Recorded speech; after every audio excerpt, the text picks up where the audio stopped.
بسم اللہ الرحمن الرحیم۔ ایک انہوں نے کویسچن کیا تھا کہ کوئی والد صاحب تھے، غالباً سعودی عرب کا ذکر کیا تھا، وہاں ان کا انتقال ہوا، انہوں نے وصیت کی تھی کہ میں مر جاؤں تو میری لاش پاکستان میں لا کے دفنانا، لیکن بچوں نے وہیں دفنا دی۔ اب وہ پریشان ہیں کہ کہیں ایسا تو نہیں کہ ہم نے بے ادبی کر لی ہو اور والد صاحب تکلیف میں ہوں، اور اس کی ایک علامت ان کو محسوس ہوئی کہ ابھی تک خواب میں تشریف نہیں لائیں۔ پہلی بات تو یہ ہے کہ افضل اور اولیٰ یہ ہے کہ جہاں انسان کا انتقال ہو اسی علاقے میں دفنائیں، کیونکہ جلد دفنا لیں گے، غسل وغیرہ ہوا، کفن دفن اور دفنا دیا، یہ بیسٹ ہے، کیونکہ میت کو جتنا آپ سفر کروائیں گے، جتنا دفن میں دیر کریں گے، اتنے ہی اس کے لیے آزمائشیں ہوتی ہیں اور تکلیفیں آتی ہیں۔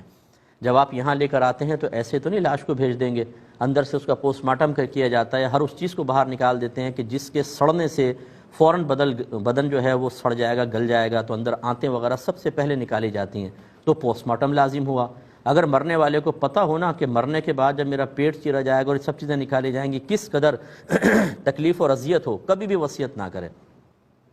اور یہ عجیب بات سمجھ میں نہیں آتی کہ پوری زندگی آپ پاکستان سے باہر گزار دیتے ہیں، لیکن مرنے کے لیے پاکستان بہت اچھا لگتا ہے۔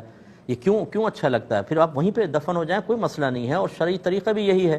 اگر آپ یہ سمجھتے ہیں نہیں پاکستان آ کر ذرا سکون ہوگا کیونکہ چچا کی قبر یہاں ہے، مامی کی قبر یہاں ہے، تایا کی قبر یہ ہے، تو ان کی قبروں کے قریب ہونے سے کوئی فائدہ نہیں۔ اگر معذب ہیں، معاذ اللہ ثم معاذ اللہ، عذاب نازل ہو رہا ہے، تو چاہے ساتھ ملی ہوئی قبریں ہوں، الیک سلیک کا موقع بھی نہیں ملے گا، پھر بالکل دور ہوتے ہیں۔ شرح الصدور میں یہ لکھا ہوا ہے کہ جب کوئی انسان مرتا ہے تو ان کی روحیں جو رشتہ داروں کی آپس میں ملتی ہیں، تو جو پہلے مرے ہوتے ہیں وہ پوچھتے ہیں کہ فلاں کیسا ہے، فلاں کیسا ہے، فلاں کیسا ہے، بتاتا ہے ایسا ایسا ایسا ہے۔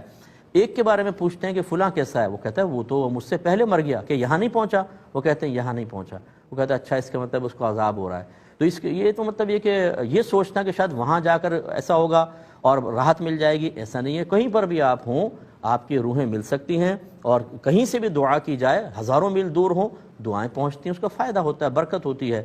بعضوں کو تو میں نے دیکھا ہے بالکل علاقے کے اندر قبرستان ہوتا ہے، نہیں جا پاتی، اولاد تک نہیں جا پاتی ہے، تو یہ کوئی ضروری نہیں ہے کہ آپ یہاں کی وصیت کریں۔ چنانچہ چونکہ اس وصیت میں کوئی شرعی طور پر اچھائی کا پہلو نہیں تھا، اس لیے کوئی گلٹ فیل کرنے کی ضرورت نہیں، بہتر تھا بلکہ وہاں دفنا دیا۔ دوسری بات یہ کہ یہ کہاں سے آپ نے قاعدہ قانون نکالا کہ اگر ماں باپ راضی ہوں تو خواب میں آئیں گے؟ کسی کے بعض اوقات پوری زندگی نہیں آتے، حالانکہ انتہائی خوش اور راضی جاتے ہیں، یہ کوئی قاعدہ قانون نہیں ہوتا۔ اس طرح کی چیزیں اپنے معیار نہ بنا لیں، یا لوگوں کے سنے سنائے، وہی میں بارہا عرض کرتا ہوں، نہ قرآن ہم سیکھتے ہیں نہ حدیث سیکھتے ہیں، اس قسم کی باتیں ہم پر بڑی اثر کرتی ہیں۔ کوئی محلے کی خاتون آ جائیں گی، بولیں گی کیا تمہارے والد صاحب آئے خواب میں؟ نہیں آئے نا، اس کا مطلب ہے ناراض ہے تم سے۔ اب آپ وسوسے میں مبتلا ہو گئے، ناراض ہیں تبھی خواب میں نہیں آئے، ناراض ہیں۔ ذرا پورے محلے کا ایک انٹرویو لے کر دیکھیں جن کے ماں باپ راضی گئے کہ تمہارے خواب میں کتنی مرتبہ آئے ماں باپ، پتہ چلے گا کسی کے خواب میں بالکل بھی نہیں آئے۔ تو پھر یہ کہاں سے ضابطہ قاعدہ نکالا؟ خواہ کی ٹینشن، خواہ کے صدمات، خواہ کی پریشانیاں، اور جہاں حقیقی طور پہ پریشان ہونا چاہیے اپنی بے عملی کے اوپر، اپنے گناہوں پر، حرام کمانے پر، اپنے بیوی بچوں کو نیکی کا حکم نہ دینے پر، انہیں گناہ سے نہ روکنے پر، اپنے بچوں کو، بیوی کو علم دین نہ سکھانے کی بنا پر جو گناہ کبیرہ آپ کر رہے ہیں اس کے اوپر پریشان ہونا چاہیے، اس پر نہیں ہوتے ہیں۔ ذرا ہمیں اپنے بارے میں سوچنا چاہیے۔